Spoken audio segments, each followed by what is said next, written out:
We're going to continue looking at conditional probability and independence, also by looking at the law of total probability and Bayes' rule. We're going to use what we've learned so far in this upcoming example. So example 4.6, disease detection. Suppose that there is a disease that affects 1 out of 1,000 people. Now, either you're going to have the disease, so I'm going to use D for disease, and for no disease, I'm going to use ND. So the probability that you have the disease is 1 out of 1,000, and that's 0.001. So the probability that there's no disease has to be the complement, because either you have it or you don't have it. So what must that be? Well, hopefully you can think, okay, well, I have to add them to 1, so it's 0.999. The diagnostic test that's used has the following properties. Sorry.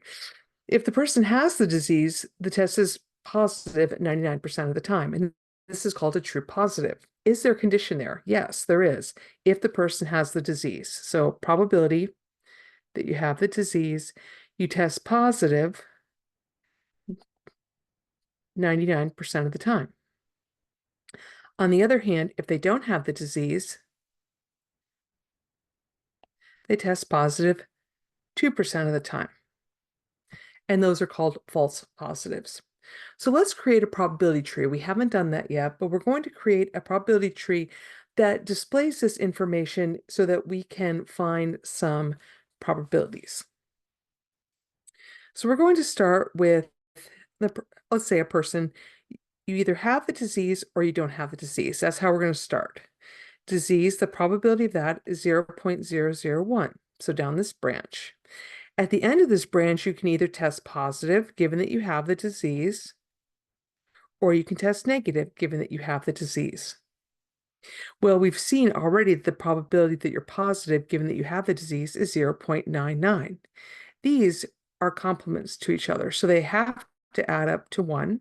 So this has to be 0.01. Now, the other state you can be is not have the disease, which is the vast majority of the time, 0.999. Now, you can either test positive, given that you don't have the disease, but that only happens 2% of the time, or 0.02 is the probability.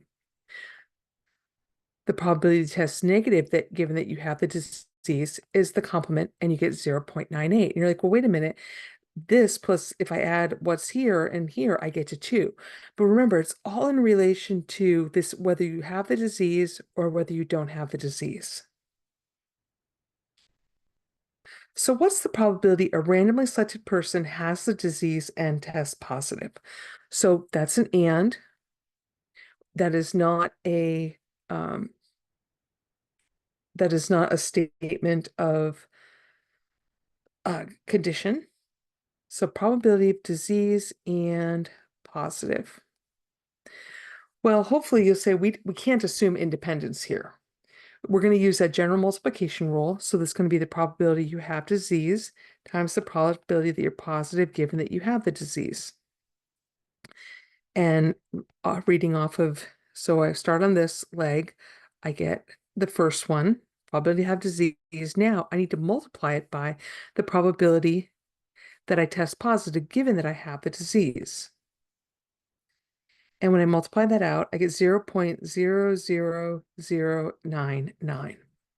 And if you change that to percentage, move the decimal to the right 2 places, you see that's a very small percentage.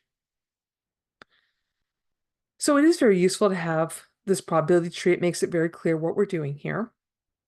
We work our way down, either starting with disease or no disease. What's the probability that a randomly selected person does not have the disease and tests positive?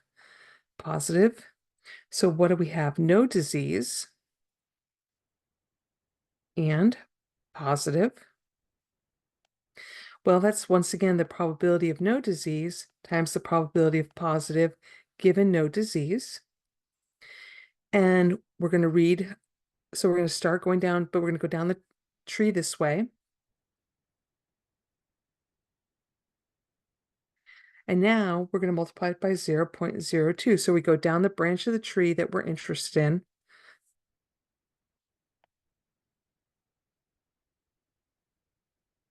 And there we go.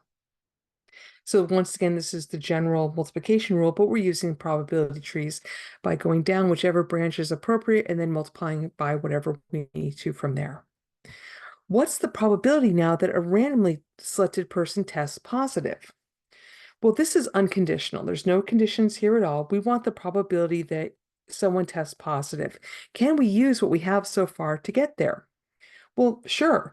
We know that what the probability is that you test positive and you have the disease, and we also know the other state where you test or you do not have the disease and you test positive. If we add those two together, we will have the total of people who are actually would test positive.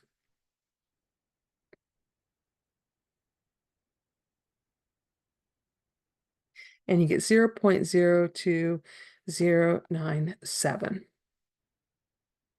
Okay, and does that make sense to us? Yeah, because we want to look at all conditions that would, well, I don't want to use the word condition, all events that would occur if for someone to be positive. So we'd have to look at the people who have the disease and are positive and the people who do not have the disease but test positive. Now, let's complete the following table to check our answers in part D. Remember, we want to use what information we have so that we can see if this actually worked. Okay, this is actually called the law of total probabilities, what we used, and we'll discuss it more in a moment, but we want to make sure that what we calculated does work. We can use a contingency probability table, and I've got it started here. Now, what do we know that it has to total? Everything has to total. And hopefully you remember, oh yeah, that's 1. What information do we have?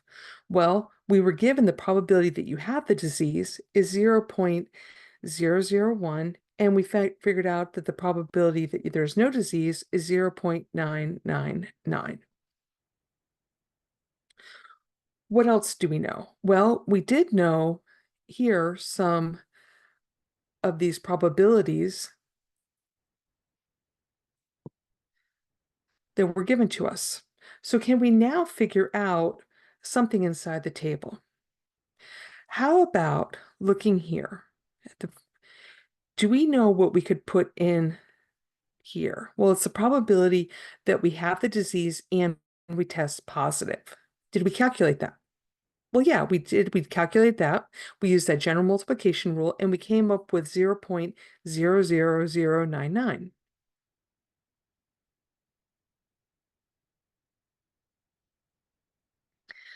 By default, do we now know what this has to be?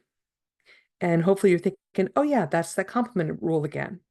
So 0, and there's a lot of zeros here. 3, 4, 1. There we go.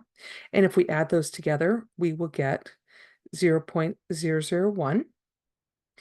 Can we do the same thing for no disease? Yeah, we calculated that too using that general multiplication rule.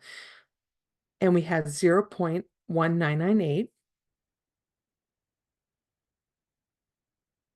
Once again, we use the complement rule here. Take the 0.999 minus the 0.1998 and get 0.97902.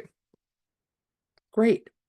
Now, we already know that this works. This adds across. Let's check. We're going to add across on each of the rows.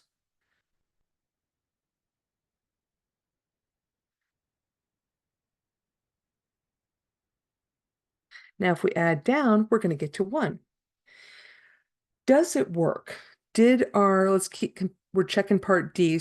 So the probability that you're positive, oh, look, there it is. And the numbers are exactly match. Well, why does that work?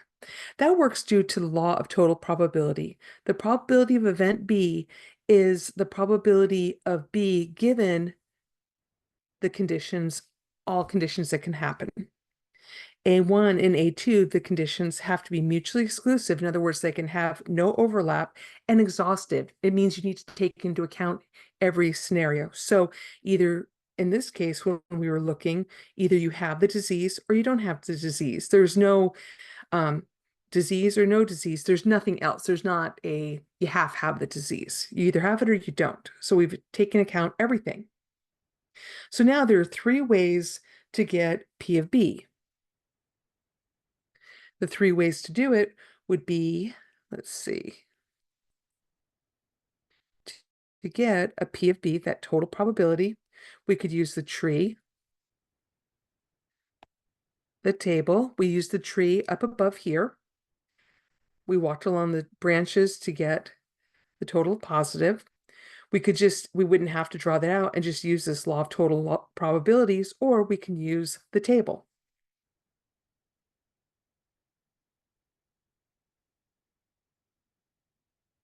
Now it says here, use the law of total probability to calculate the probability a randomly selected person tests positive and confirm your answers with D and E. So this is doing it strictly mathematically. So we want the probability that we test positive, and there are two situations we have to consider.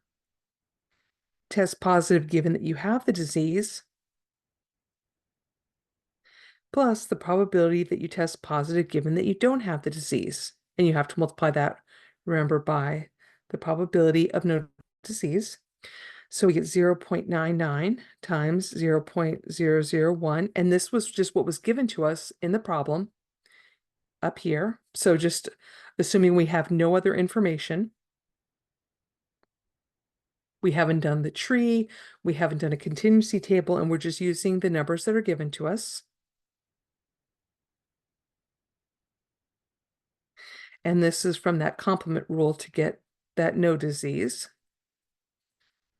Let's try that again. Complement. And when you actually multiply it out, you get 0.02097. So it works. Now, what if we want the probability that a randomly selected person tests positive if they have the disease? So the condition is they have the disease. And that was given to us in the problem, and that's 0.99. And here we can see that's given to us. I like to summarize these as I'm working through the problems before I actually start working anything. Write it out in symbols and in numbers so I can see exactly what I have. So that was given to me. Now, suppose a person tests positive. What's the probability that she or she has the disease? And you're like, well, what about, isn't that just this? No, it's not the same thing. It says suppose, so this is a condition. The person tests positive. What's the probability that they have the disease? We can't use the tree. Because remember, we start walking down the limb, and the limb is either we have the disease or we don't. But here we're talking about the condition is testing positive. So what we're doing here effectively is reversing the conditioning. To use the tree approach, we would have to, the first branch would have to be either positive, it would have to have positive here and negative here, but we don't have that set up. Would I redo a tree in this case? Heck no. So I can't use the first branch, I can't use the tree that I have. So what am I going to do? There's something called Bayes' rule, which can be very useful. In general, what I would do is use my contingency table and just reverse conditioning that way. But there is something called Bayes' rule. In this case, we're given P of B given A. I'm doing this for the general case. And what we want to find is P of A given B. Now, in math, 1 plus 2 is the same thing as 2 plus 1. But in statistics, you can't assume that. Okay? What is the rule? Well, we can actually write this as, hopefully you remember, P of A and B over P of B. That's that conditional probability rule. Now we can expand out with that general multiplication rule and say, oh, that's P of B given A times P of A all over P of B. You notice now we have one way and we're reversing the conditioning to the other. So how would that work? We're interested in probability of disease given positive. Well, do we have the information? Yeah, we need probability of positive given disease times the probability of disease all over the probability of positive. Do we have that information? Sure, the probability that you test positive given that you have the disease is 0.99. That's stated in the problem. The probability that you have the disease was 0.01, and that was given to us also. And finally, we had to figure out the probability of testing positive, and we found that, whoops, let me erase that there, 0.02097, and we get 0.047. You're like, well, Sonia, wouldn't it have been easier? This is using Bayes specifically. Am I going to force you to use Bayes? No, I'm not going to force you. I more want you to understand what it does. It helps you reverse conditioning. Instead, what I would probably do is say, oh, I could do it from the table, couldn't I? Let's see, probability of disease given positive. Let's see. If I go back to the table, I'm like, okay, well, what's the probability of positive? 0.2097, so that goes in the bottom.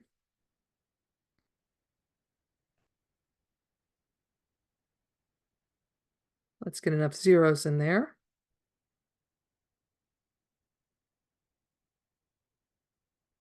Now the probability that I have the disease and positive, because remember, I'm looking, let's see, I'm interested in this row here.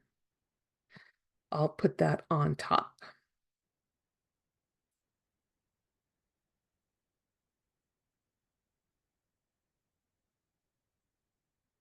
And then when I do the division, I will get exactly the same answer.